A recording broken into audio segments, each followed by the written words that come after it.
Hi everybody, this is Sheila from Team Smartinis for this week's discussion. So, downward communication is a communication that flows down an organization's chain of command or hierarchy. So, basically, it's from the upper division down to the frontline employees. There are advantages and disadvantages to this type of communication just because of the efficiency and effectiveness of the message that is being told. So, since the message is coming from the top down, um, there's no questioning the validity and authoritativeness because it came from the higher standing boss. And from that information being sent down the line, the message is taken into importance. Also, the information related to the delegation of responsibility using the downward method of communication makes it easier for responsibilities and duties to be designated. But the disadvantage to this communication is the distortion of the message because the message will get distorted on its way down, and it would be changed up a little, not and it's not like the same message from the superior. Another disadvantage of downward communication is feedback could be slower since communication needs to flow down the line, back up the line, and down the line again just to communicate with the lower statuses. So, upward communication is described as communication from the frontline employees to the upper level managers. So, basically, it's the opposite from downward communication, where the communication flows down up.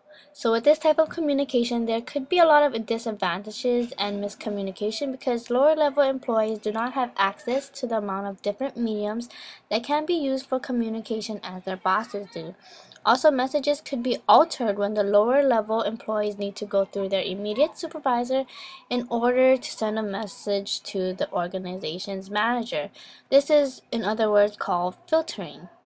The last example is lateral communication. Lateral communication is among your peers or between groups that are on or about the same level as you are. So, this type of communication is effective for communication within your own departments and making sure goals and responsibilities are being held. But, like other forms of communication, there can be barriers in which the receivers don't understand the message at all or they misinterpret the message.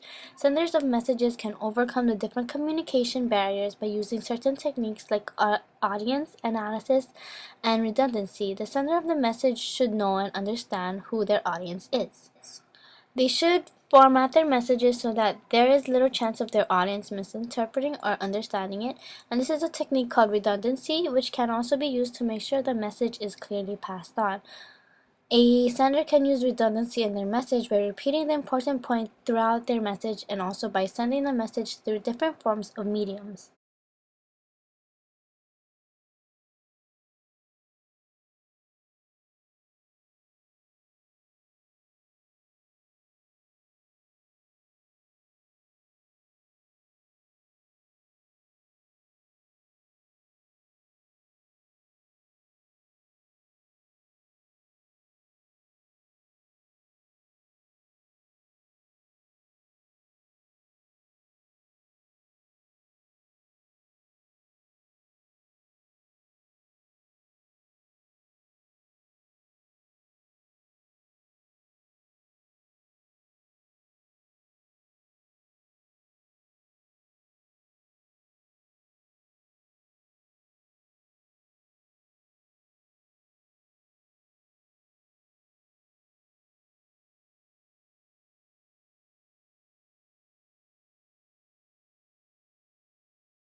Caroline's opinion of the DOE, she says that the types of instruction should be treated the same way because we are only individuals and we do not learn the same way. And the format of schools in which academia is only the way to succeed will only set the other half of students to fail. The DOE system's communication falls towards a downward communication, like what Meryl Dean stated, that changes within the system always comes from the top to the bottom. The upper division always implement changes which might or might not work, and it's basically the same for public administration, and anything they implement has to come from the top to the bottom. So these arts, music, and dance classes is the key to creativity, and when this is stripped away from children, their creativity gets lost and their mindset is more on to success, which the DOE really implements on that. So they implement more on the math, science, and English courses. This leads to our reasons why we chose public administration. My reason was because I wanted to help and make a difference in the community for giving back what was given to me. Caroline's reason was to make a difference in service to the public. She has worked both in country and state sectors, so she knows how the good and bad sides of the government system works.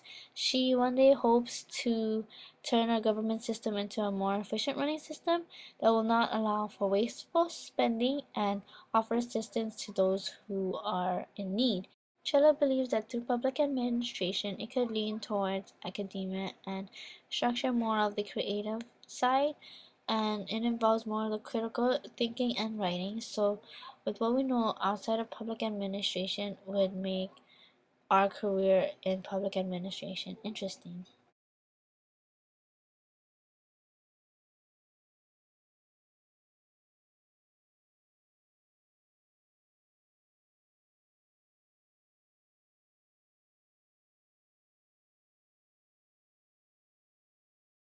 Marilyn is a child of a traditional Filipino family, and of course, they want her to be a nurse. But if she doesn't like the environment she's working at, she changes her course. She has the passion on helping out, even though she's not in contact with patients. And with a degree in public administration, she wants to make a difference behind the scene. That's it for our presentation. Thank you, and I hope you guys enjoyed.